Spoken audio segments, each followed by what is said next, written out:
आज शिवसेना मुरादाबाद द्वारा किसानों की मांगों के समर्थन में जिलाधिकारी को एक ज्ञापन। शिवसेना उत्तर प्रदेश इकाई अवगत कराना चाहती है कि दिल्ली बॉर्डर सहित जनपद वार किसान महीनों से धरनारत हैं, लेकिन शासन प्रशासन किसानों की मांग मानना तो दूर, उनसे वार्ता के लिए भी तैयार नहीं है। लगता है शासन प्रशासन तानाशाह हो गया है और ये लोकतंत्र में सही कदम नहीं। सैकड़ों की संख्या में किसान धरनारत रहकर धरना स्थल पर ही मृत्यु को प्राप्त हो चुके हैं, लेकिन सरकार इन सबसे चुप्पी साधकर प्रयास में है कि किसानों का उत्पीड़न कैसे हो। इसका साक्षात उदाहरण है कि जहां किसानों को गन्ने का भुगतान अभी तक भी नहीं हो पा रहा है, वहीं सरकार लगातार डीजल के दाम बढ़ाकर किसानों की कमर तोड़ने का काम कर रही है।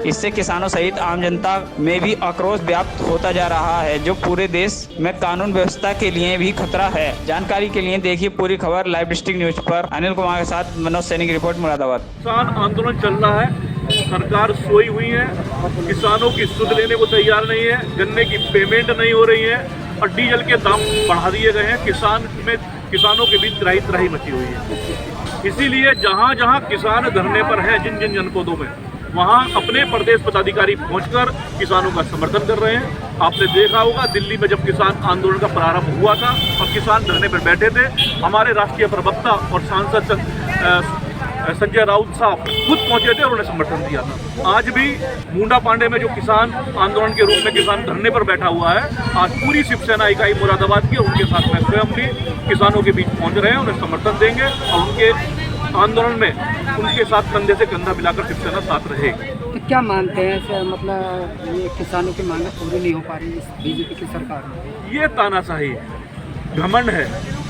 सरकार घमंड में चूर है और तानाशाही अपनी दिखा रही है।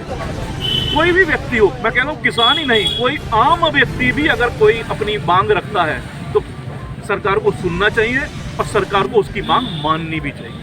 लेकिन यहाँ तानाशाही और घमंड दोनों दिखाई दे रहे हैं सरकार के। ये अगर नहीं मानी जाएगी किसानों की मांग तो दोनों चीजें टूटेंगी, घमंड भी टूटेगा और तानाशाही भी खत्म होगी। आने वाले चुनाव में क्या क्या मतलब क्या कहना चाहिए, मतलब किसान किस तरह से रणनीति बनाए? किसान जवाब देंगे और जवाब देने का काम शुरू हो गया है। अगर किसानों से डरी हुई सरकार ना होती तो पंचायत चुनावों में जिस तरह से सुपड़ा साफ हुआ, फिर जिला पंचायत अध्यक्ष और ब्लॉक प्रमुखों के चुनाव में प्रशासन के मदद से सीटें जीतने का प्रयास किया, लेकिन विधानसभा या लोकसभा में ये नहीं हो सकता कि आप प्रशासन की मदद से चुनाव जीते जाएं। घमंड आपका टूटेगा और तानाशाही आपकी खत्म होकर रहेगी। ये मान के चले जाएंगे आने वाले चुनाव में कहीं ना कहीं असर पड़ेगा मोदी सरकार? पूरा सबक सरकार को मिलेगा। या तो सरकार किसानों की मांग को मानेगी, नहीं तो सबक सरकार को मिलेगा। सरकार के जाने का समय तय हो जाएगा। तो शिवसेना का क्या रोल है? शिवसेना किसानों के साथ है, किसानों की हर मांग के साथ है, किसानों के हर आंदोलन के साथ है।